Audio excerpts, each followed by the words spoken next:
श्री राधे राधे। आपका स्वागत है मेरे इस YouTube चैनल डिवाइन हिंदी कहानियों में। आज मैं आपको कार्तिक मास में सुने जाने वाले कार्तिक महात्म्य कथा अध्याय 11 सुनाऊंगी। एक बार सागर पुत्र जलंधर अपनी पत्नी वृंदा सहित असुरों से सम्मानित हुआ सभा में बैठा था। तभी गुरु शुक्राचार्य का वहां आगमन हुआ।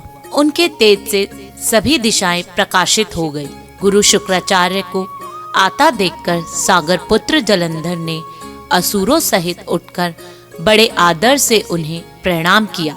गुरु शुक्राचार्य जी ने उन्हें सबको आशीर्वाद दिया।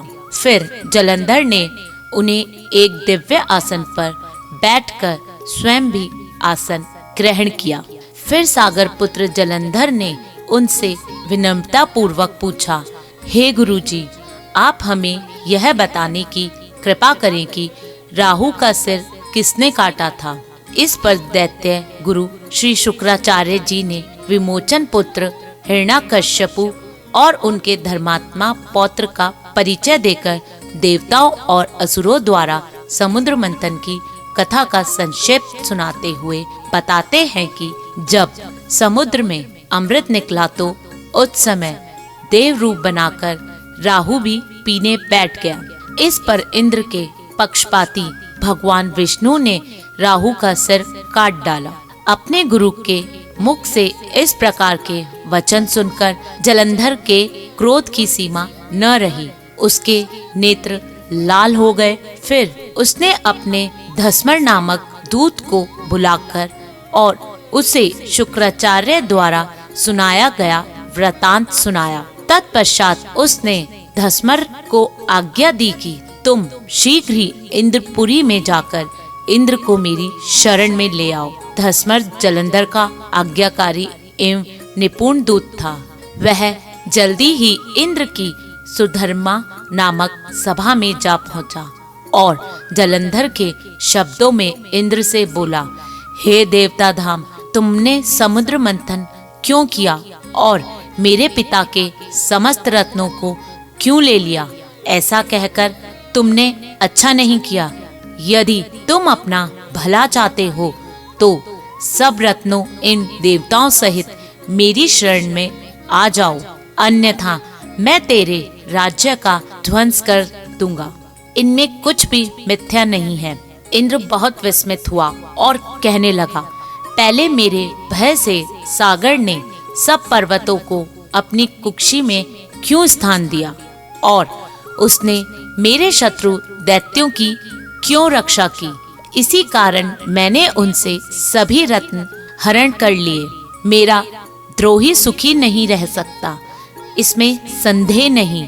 इंद्र की ऐसी बात सुनकर वह दूत शीघ्र ही जलंधर के पास आया और सब बातें कह सुनाई। उसे सुनते ही वह दैत्य क्रोध के मारे अपने होठ फड़फड़ाने लगा और देवताओं पर विजय प्राप्त करने के लिए उसने उपयोग आरंभ कर दिए। फिर तो सब दिशाओं में पाताल से करोड़ों करोड़ों दैत्य उनके पास आने लगे। शुंभ्र निशुंभ्र आदि करोड़ सेनापतियों के साथ जलंधर इंद्र से युद्ध करने लगा। शीघ्र ही इंद्र के नंदन वन में उनसे अपनी सेना उतार दी। वीरों की शंख ध्वनि और गर्जना से इंद्रपुरी गूंज उठी। अमरावती छोड़ देवता उससे युद्ध करने चले। भयानक मारकाट हुई। असुरों ने गुरु आचार्य शुक्र अपनी मृत संजीवनी विद्या से देवगुरु बृहस्पति द्रोणागिरी से औषधि लाकर जलाते रहे। इस पर जलंधर ने क्रुद्ध होकर कहा कि मेरे हाथ से मरे हुए देवता भी कैसे जी जाते हैं? जिलाने वाली विद्या तो आपके पास है।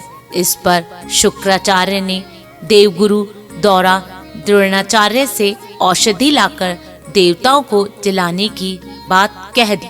यह सुनकर जलंधर और भी कुपित हो गया।